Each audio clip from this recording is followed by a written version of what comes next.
everyone.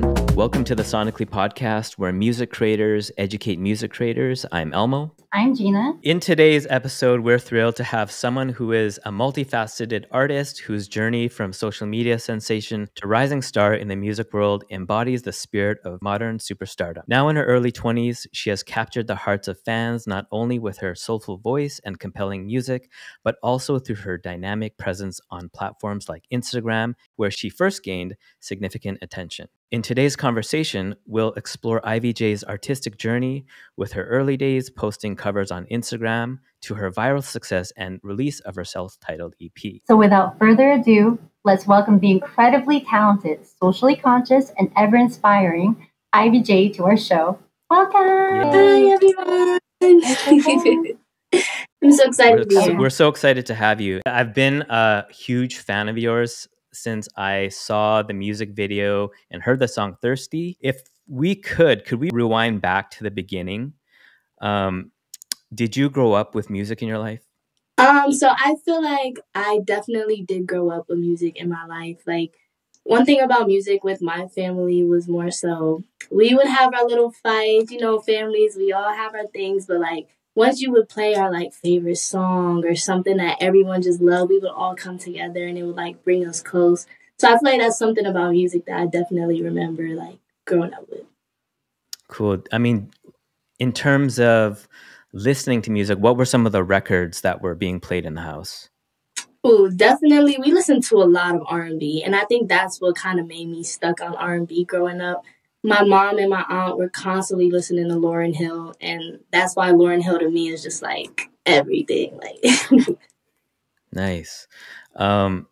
So that's interesting because, first of all, Lauryn Hill is amazing. Fuji's amazing.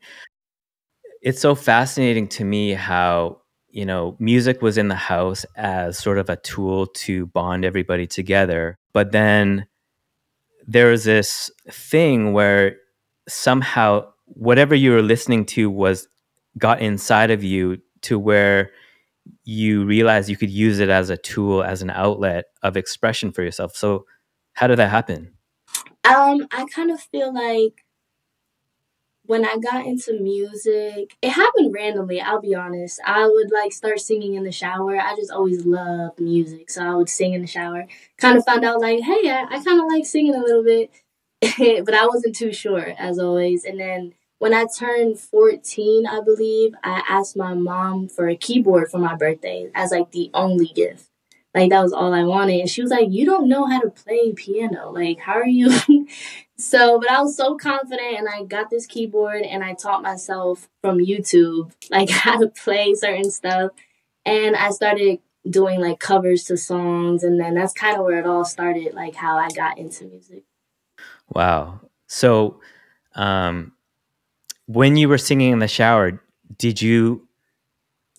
I know there's a considerable amount of reverb and stuff. When you sing, you end up sounding really good to yourself, but like how did you kind of get confirmation that like, wow, like there's something here that I can pursue? Well, it basically happened because I will say this honestly, as a 14-year-old girl, my confidence was sky high through the roof. Like, I swore I was like Beyonce at that point. But I think I had enough confidence at one point. I recorded myself and just posted it on Instagram as like random. And no one knew I could sing. And this was like a long time ago.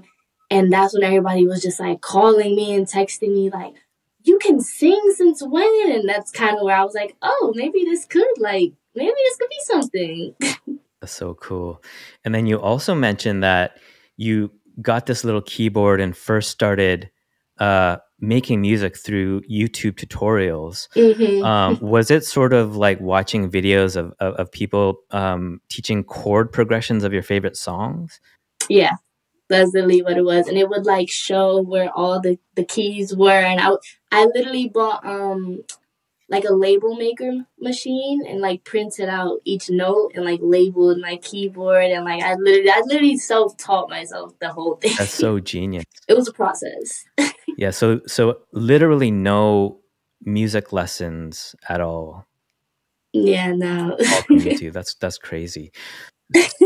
So I guess my next question is from the the teaching yourself chords and realizing that you could sing. How did you discover the process of creating music? Like realizing you could sort of extract melody from Mhm. yourself and extract like lyrics and story and all this stuff. Like what was your first moment of discovery in that way? So I feel like as I started doing a lot of the covers, I would find myself wanting to like do my own type of flair on things. Like, oh, I want to do this kind of riff, or I want this note to go here. Like, it kind of just hit me naturally. But I just remember what I did. I didn't just immediately start writing like originals. I kind of smoothly went into doing like remixes. So like some of my favorite songs, I would search up the instrumentals and do my take on it. And that's kind of how like it happened like that. And it was good for me because I feel like I was able to let out a lot of emotions for it. And I was like the type of kid that I feel like I didn't do that. Like I didn't speak about my emotions a lot. Are you Do you consider yourself an introvert? 100%, yeah. 100%. Nice. So I guess music was sort of like a way to outlet, like hmm a way to channel those emotions of what was happening in your life, and share it with the world. So now, sort of fast forward to present, and from that point of discovery to now, you've released a bunch of songs. You've had incredible success. You have fans. You've done shows. You've done all of these awesome things, and you're still sort of on that journey towards your goals.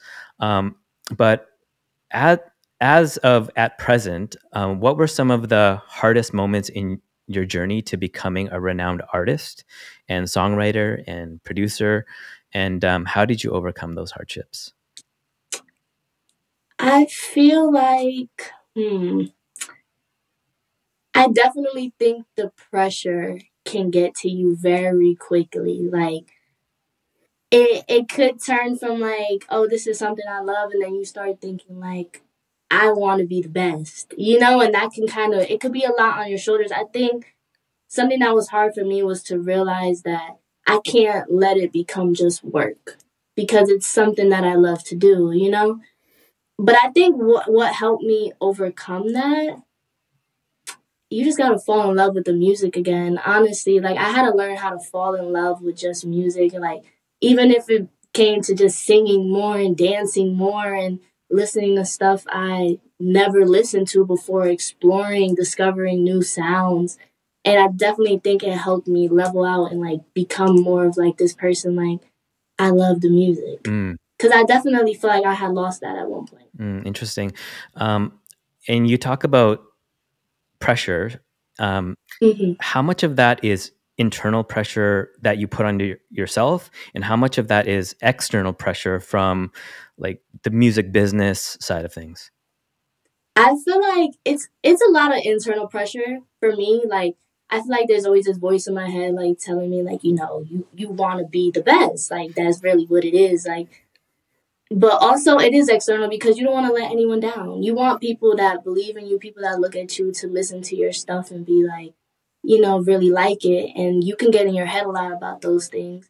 But at the end of the day, I feel like it's really about making the music that you connect to the most and the people that connect with that with you. That's real. Definitely, that is real. Speaking of real, one of the realest things that I've noticed about your work is the lyrics of your songs. Um, and Gina and I, we've been jamming to Love Song on repeat, sort of ever since it came out, and we just really think that song is incredible and dope. Um, and in the lyrics, like what I kind of felt from the vibe is a little bit of frustration because, like, in the lines, "Tell me you're the right one. tell me you're the right one. um, yeah, it gave me the sense that you were frustrated that you still hadn't met the right one yet. Where were you Mhm. at emotionally when you wrote those lyrics? So I did write that song. I feel like at that point in my life, I did feel that way. I kind of felt like, ugh, like over it. I was so young too. Like I'm only 22 now, but when I wrote that song, I was about like 17. So like even in that moment, it's crazy when you're like a teenage girl. Heartbreak or like when relationships don't work out, it feels like the end of the world. Like it's over. So I feel like at that point, I was kind of just like, ugh, please, like someone just be for me. Like, so I definitely think I was frustrated in that moment. Yeah. I think a lot of uh, people can relate to that who are pursuing relationships. Since the release of that song, has anything changed with you in your life? 100%. 100%. I now know that like it is not the end of the world if you're not the right one. And that's okay. That's fine. So good. Um, in past interviews, you said that a lot of your inspiration came from 90s and early 2000 Hmm. R&B, um, from artists like Aaliyah, Lauryn Hill, Mary J. Blige. And I assume it's because a lot of that was being played in your house at the time. Um, and I wanted to ask you about the song Thirsty, which I had mentioned before. But I noticed there was, number one, a Jodeci sample using that beat. And number two, in the melody top line, in the front part of it, you interpolated Genuine So Anxious and blended it seamlessly in the melody. Can you walk us through step by step how all of those influences came together in that song? So I remember, oof. So the Jodeci sample, that was done by my producer Shy Bugs. We work very close together. We've been working together since I was about, yeah, like 15, 16. He's very heavy on 90s R&B also. So it also was like my influence came from my house. And then when I meet my main like guy, he's giving me all this knowledge. So he actually was one of the first people to introduce me to Jodeci. And he plays me the song, and I can't even remember which Jodeci song it is right now, but he puts the sample into the song, and I was just like, this is amazing that I can't leave you alone. And I was like, You ooh. got me fiending, fiending, fiending. So good. And I was Yeah. like, this is fire. So then we go into do the melodies, and I already knew Ginuwine, and I was like, we should do like a flip. So we do Ginuwine So Anxious. And I just remember him being like, this is crazy. But all in all, I feel like a lot of the times in my songs, like my inspiration that I pull from a lot of 90s music is it goes a lot into like my harmonies and stuff. And that's something I'm really big on. If you listen to a lot of my songs, like most of the time I always try to do like some very old school harmonies because I just love the feeling and it makes it feel so full and like it gives that little drama. Like I just love it. I love it. Totally. So I'm curious. After he plays you the beat, after you guys have the initial sort of talk about kind of using those inspirations in the track, where did you pull "Thirsty" from? Did it just sort of happen, or like, yeah? And did it have anything to do with those inspirations in the beat? Honestly, I don't think it did. I think when I wrote the song, a lot of the times when I write, I kind of just like freestyle. So I think I was like freestyling and it came out like that. And we were like, yeah, that's fire. Nice, nice, nice. You have your heritage is Latin American, correct? Hmm. There is a huge Latin X or Latin music explosion happening globally right now. Um, and one thing that I notice in your music, it's very much it has this color that is so evidently influenced by, like we said, the old school R&B. But I noticed in some of your newer works, you're starting to fuse more sounds, more sonics into your music, that are sort of more global. Are you interested in Mhm. fusing more of your cultural heritage into your future works?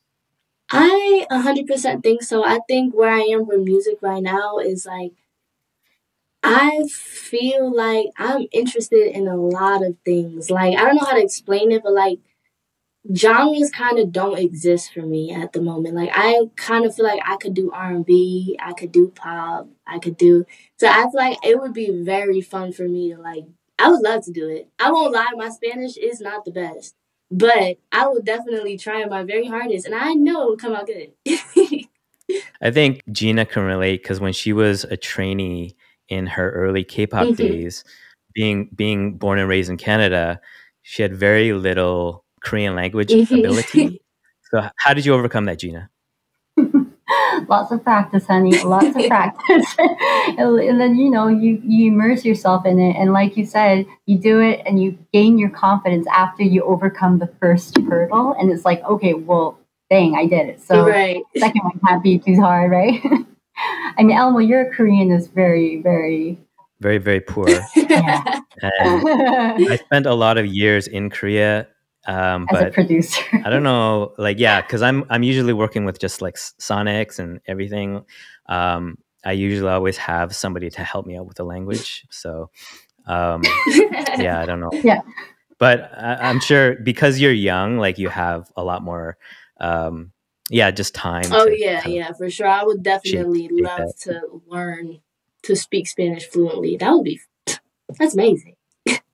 When your producer plays a beat or a chord progression that you automatically connect with, what are the steps from going from idea in your mind to sort of laying down the first vocals, coming up with those first lyrics, to ultimately coming out with a finished product, finished song? So like what's the process like that whole Yeah, like what's your process? So basically, let me think. How does this work? I'll go in, we'll listen to usually Shy, he'll have like stuff like ready for me. Like he'll be like, I got some things I think you'll like some certain beats. So he'll like play them out for me. When it's the one, you know it's the one. Like you'll always play them and then this one hits where it's kinda like you're instantly like, ooh, like the melodies start flowing so naturally. So usually what happens is like I'll hear like a melody and I'll try to like record on my phone because one thing about like those melodies, they come and they go, and once they're gone you'll be so upset like I can't remember. So I'd like start recording it.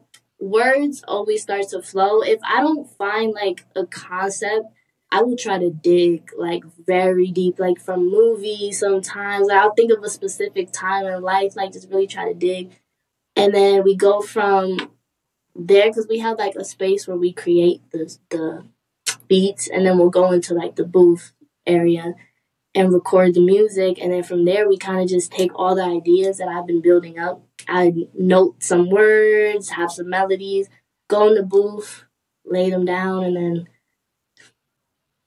see where it goes. That's dope.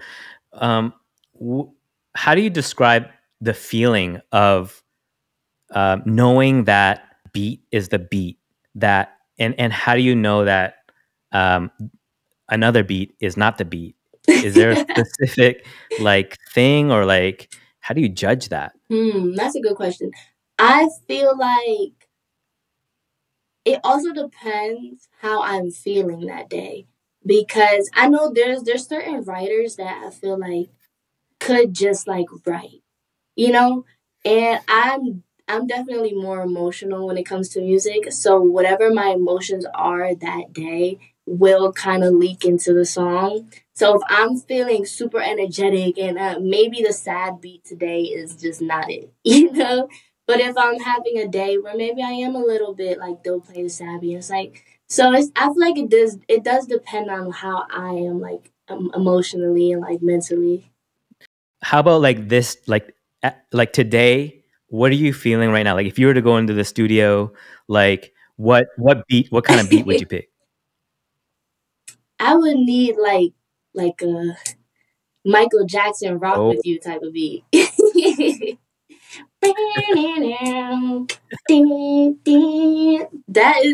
like how I'm feeling today. that's That is my dope. vibe today. Yeah. Good day today. Good day. It is. Great day. Okay, well, finally, we're coming to the end of this interview. And honestly, I am so sad, but at the same time, super excited that we got to see you like this and talk to you. So I have this last question for you, and then we have our rapid fire round right after, which should be like the title, pretty rapid, really quick through. All right, so you are a known advocate for female empowerment. Yes. What is S.I.C.K and why is it important to you? So S.I.C for me, one thing that I got a lot when I started like rising up as an artist was a lot of girls coming to me and like asking me so many questions like, how are you so confident? Like, how are you able to like have this energy? And it kind of hurt me a little bit to know that there's a lot of girls out there feeling this way. So I wanted to create like this community, this home for especially young girls and just women all in general to come together and kind of uplift each other and understand, because me, whew, I have had my days. And that's the thing. I wanted people to kind of know too that I may come off as someone who's always so confident and ready to take on a day, but that's not it all the time. When I have my moments where I question everything too.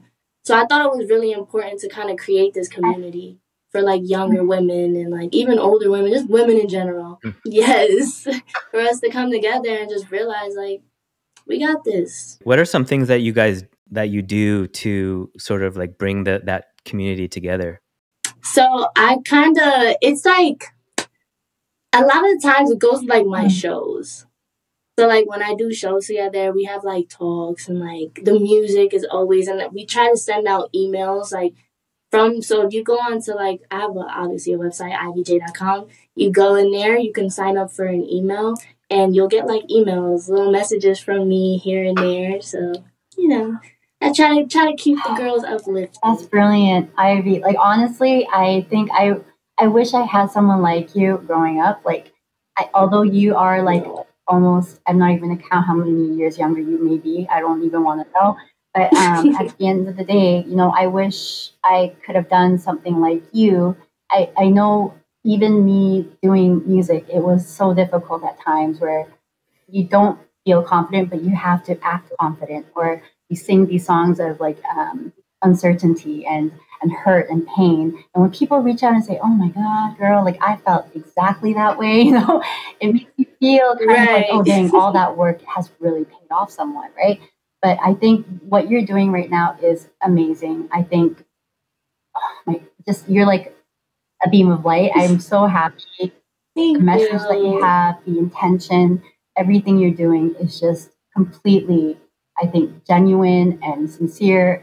People are going to fall in love with you even more, I think. That Thank email you. thing, the whole movement you have, this is brilliant. It is absolutely brilliant. And mental health is a huge thing. Thank So you. thank you for doing that for us women here and girls. Of Sorry, course. Elmo. Next time for you. All right. Well, thank you so much for coming. And we're going to do the rapid fire round. So, welcome to Gina's rapid fire round with I.V Jay. Let's go. Number 1, what DAW do you use and why?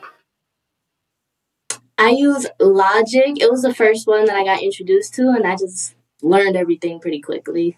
Awesome. Favorite plugins? Number 2. Ooh, the Logic plugins that they have that like come with it are actually fire, but I love like the Valhalla plugins. Those are like those are fire. Those are fire. Little sauce. Number 3, what is a sound that always brings you joy? Whew, that's a hard one. I love keys, piano all day. Number 4, how would you rank your music creator skill sets out of 10 for the following? Beat making.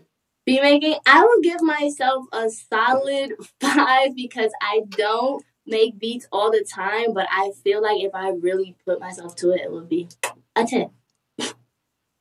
Okay, number 2, lyric writing. Whew. I want to be humble, but I'm going to give myself a 10 because I put a lot of pain and heart into these lyrics, and I feel like they're amazing. Okay, number 3, sound design. I don't do sound design. I got to give myself a 0. I have to. Okay, mixing. Mixing, I will give myself a solid 9 because I will sit and I feel like I can always hear when something like a little off, or like I got pretty good ears. Oh, that's awesome. Okay, and then let's go into top lining. Ooh, that I'll give myself like a solid 9. Honestly, I'm real big on finding a good top line. Like that's always like. I agree. You're good at that. Okay, music theory. It hurts to say. I'll have to give myself like a 5, 4 maybe. Oh, I'm not the best with music theory. I'm not. I wish. It's okay. You're still so good. Okay, last but not least, arranging. Like arrangements. Oof. I'm gonna give myself a 10 on there. I'm gonna have to give myself a 10 right there. Yeah. Yeah. Okay, so next question. What is your reaction, like your facial expression, when you've made some heat? Like, oh, this is fire. Like, it's always the iconics, like, you know that face, like you like. Oh man, when you do it, it looks so cool. But when I do it, it just looks like I smell something wrong. Like, anyways, okay. And when do you feel 100% happy with a song? Like, when do you feel 100% happy with the song you made? Ooh, I feel 100% happy. I feel 100% happy when like the story is very clear. Like I don't know how to explain it, when like the lyrics are lyricking, like you're listening to it and you're like, ooh, like that was good. That's when I'm like, yeah, I did that. Oh my god, I agree. Okay, all right. So I'm almost near the end. So number 7 is, if AI technology was somehow able to take over our jobs as music creators, what new career path would you choose? I love animals, so it would have to be something with that. I don't exactly know what. I love cats. I have a cat. Maybe I would do something with cats, but it would be around there. I love that. And last but not least, I'm so sad, but what's next for I.V JAY? Anything you want to promote? Yes. So I feel like right now I'm at a place in my life. I'm writing on my music. I'm putting my 100% into this. I have new music coming out, a new I.V JAY. She's grown. She's 22. And I'm super excited for people to hear it. I have 3 new songs out right now. I'm going to go by Bed, So Stuck, and Losing Sleep. Go stream that, and there's much more coming from your girl. Oh my god, thank you so much. Honestly, we love you here at Sonically, and we're so thankful Canada loves you. So we hope you keep making the music that you do and inspire all the people like you are right now. Thank you so much. Thank you so much, I.V JAY. Yes, me too. I had so much fun. So do we. Thank you.